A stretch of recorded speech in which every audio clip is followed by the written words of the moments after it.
तो स्टूडेंट्स कैसे हो सारे के सारे।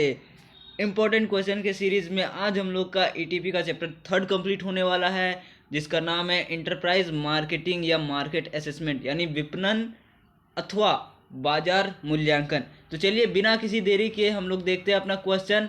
तो पहला नंबर क्वेश्चन क्या कहता है कि बाजार मूल्यांकन पर प्रभाव डालने वाले घटक कौन से हैं, यानी what are the factor affecting market assessment. तो किसी भी मार्केट को जब आप असेस करते हो या फिर मूल्यांकन करते हो तो उसमें प्रभाव जो डालते हैं वो बहुत कोई डालते हैं। जैसे सप्लायर जो आपको प्रोडक्ट या जो प्रोडक्ट को सप्लाई करता है, जो उस प्रोडक्ट को बेच रहे हैं जिसको हम लोग कॉम्पिटिटर बोलते हैं, और सप्लायर और कॉम्पिटिटर यानी जो सप्लाई कर रहे हैं प्रोडक्ट और जो सब प्रोडक्ट को बेच रहे हैं उनके बीच में एक इंटरमीडिएट होता है जो सप्लायर से सेलर तक अपना प्रोडक्ट को पहुंचाता है। ठीक है, तो ये तीनों ही हमारा जो बिजनेस को अफेक्ट करता है, बिजनेस बोल रहे बाजार असेसमेंट को, मार्केट असेसमेंट को अफेक्ट करता है। ठीक है, चलिए नेक्स्ट नंबर क्वेश्चन देखते हैं कि विपणन में किन क्रियाओं को शामिल किया जाता है,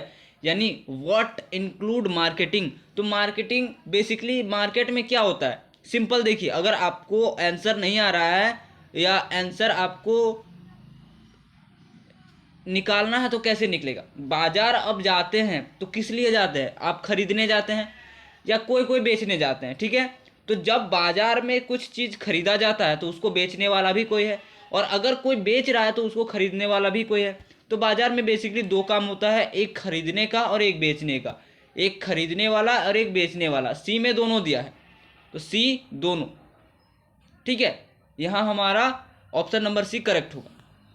नेक्स्ट नंबर जो दिया है वो ये दिया है कि विपणन में क्रय एवं विक्रय दोनों क्रियाएं शामिल होती है, यह कथन किसका है, यानी marketing involve both buying and selling activity, this statement is given bye. तो इसको प्रोफेसर पाइल ने दिया है, प्रोफेसर पाइल ने इस स्टेटमेंट को दिया है कि बाजार में जो है वो दो क्रिया शामिल होती है, क्रय और विक्रय। ठीक है, चलिए नेक्स्ट नंबर क्वेश्चन देखते हैं कि विपणन समाज को जीवन स्तर प्रदान करता है, यह कथन किसका है, यानी marketing provide a standard of living to the society, this statement is given by. ठीक है, तो ये स्टेटमेंट जो गिवन है वो प्रोफेसर पॉल मेजूर के द्वारा गिवन है ये। ठीक है, यानी ऑप्शन हमारा डी सही है। चलिए नेक्स्ट नंबर क्वेश्चन देखते हैं कि बाजार मूल्यांकन को निम्न में से किस नाम से जाना जाता है। Demand forecasting is also known as. तो डिमांड फोरकास्टिंग, अगर मेरा पहले का वीडियो आप लोगों ने देखा होगा तो डिमांड फोरकास्टिंग को मार्केटिंग डिमांड या मार्केट डिमांड भी कहा जाता है, जिसको बाजार मांग कहते हैं। ठीक है, बाजार मांग या मार्केटिंग डिमांड। चलिए नेक्स्ट नंबर क्वेश्चन हम लोग देखते हैं। तो नेक्स्ट क्वेश्चन जो हमारा 6 नंबर है वो ये है कि short term forecasting involve a period of how many months, यानी एक अल्प अवधि पूर्वानुमान में कितने महीने जो है सम्मिलित होते हैं। तो हम आपको पहले भी बताए, किसी भी को अगर अल्प अवधि किसी भी तरह का बोले तो 12 मंथ और 1 साल, 12 मंथ यानी 1 साल। अगर आपसे बोल रहा है कि शॉर्ट टर्म पीरियड कितना होता है तो वो 12 मंथ का होता है, शॉर्ट टर्म फोरकास्टिंग पीरियड कितना होता है 12 मंथ का होता है। ठीक है, चलिए नेक्स्ट नंबर देखते हैं कि विपणन एक आर्थिक क्रिया है जिसके द्वारा वस्तु एवं सेवाओं को विनिमय किया जाता है एवं उसके मूल्य मुद्रा में तय किए जाते हैं। ये किसने दिया है। Marketing is an economic activity by which goods and services are exchanged and their prices are fixed in money. जो ये स्टेटमेंट दिया है वो एडवर्ड और डेविड ने दिया है। ठीक है, एडवर्ड और डेविड ने दिया है। देखिए स्टेटमेंट बहुत ज़्यादा दिया है तो इसमें स्टेटमेंट को आपको थोड़ा बहुत याद करना होगा, बाकी ऐसा है कि स्टेटमेंट ज़्यादा पूछता नहीं है। चलिए नेक्स्ट नंबर क्वेश्चन हम लोग देखेंगे। तो बाजार की मांग को निम्न में से क्या कहते हैं। तो market demand is also known as. हम लोग पिछला क्वेश्चन में क्या देखें कि डिमांड फोरकास्टिंग को क्या कहते हैं, तो मार्केट डिमांड, और मार्केट डिमांड यहाँ पूछ रहा है तो मार्केट डिमांड क्या कहते हैं, तो मार्केट डिमांड को डिमांड फोरकास्टिंग यानी मांग की भविष्यवाणी कहते हैं। ठीक है, चलिए नेक्स्ट नंबर 9 नंबर क्वेश्चन हम लोग देखते हैं कि निम्न में से कौन सा घटक बाजार मूल्यांकन पर प्रभाव डालता है। Which of the following factor affecting market assessment. ये पहले भी हम लोग देखे, पहला नंबर क्वेश्चन पहला नंबर क्वेश्चन में क्या था, सप्लायर था, परचेसर था, बायर था, और एक कॉम्पिटिटर था, एजेंट था, ये सब था, ठीक है। लेकिन यहाँ क्या बोल रहा है कि यहाँ उन चारों में से कोई भी नहीं है, और हम क्या बोले कि बहुत कुछ हो सकते हैं जो बाजार को इफेक्ट करता है, बाजार मूल्यांकन को। तो यहाँ जो सही ऑप्शन है वो है माइक्रो इन्वायरमेंट, यानी सूक्ष्म वातावरण जो है बाजार को प्रभावित करता है। चलिए नेक्स्ट नंबर क्वेश्चन हम लोग देखते हैं कि बाजार मूल्यांकन करते समय एक उद्यमी को निम्न में से किन बिंदुओं पर ध्यान देना चाहिए।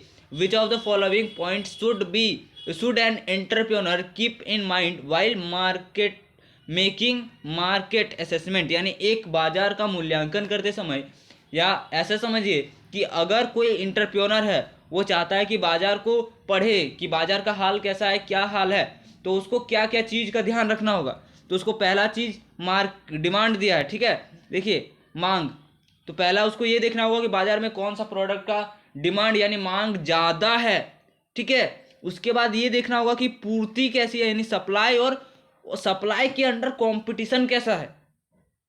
कोई अगर कपड़ा मार्केट है तो उसमें देखना होगा कि कौन सा कपड़ा का डिमांड है, उसके बाद उस कपड़ा का सप्लाई कितना है, और उस कपड़ा को बेचने वाले और कितने लोग हैं, ये आपको देखना होगा। फिर ये देखना होगा कि उत्पादन की लागत और कीमत, यानी cost and production of price. ऐसा नहीं है कि आप जिस कपड़ा मार्केट में अपना कपड़ा दुकान खोल रहे हो वहाँ सिर्फ लोगों का बजट मैक्सिमम 1000 या मैक्सिमम 1200 के अंडर रहता है, और आप वहाँ कपड़ा खोल दिए 10,000 15,000 वाला, तो आपका नहीं बिकेगा। तो आपको ये भी देखना है कि उत्पादन या लागत कितना है, ठीक है।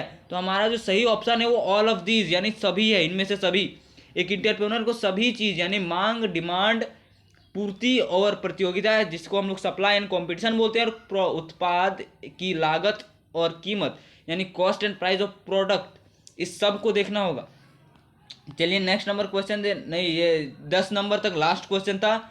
आई होप आप लोग सभी को समझ आया होगा। यहाँ इंपॉर्टेंट क्वेश्चन का सीरीज इतना तेज इसीलिए चल रहा है क्योंकि आप लोगों का टाइम बहुत ज़्यादा इंपॉर्टेंट है। 12th में आप लोगों का टाइम बहुत ज़्यादा इंपॉर्टेंट है, और हम नहीं चाहते कि आपका टाइम ज़्यादा से ज़्यादा हम ले।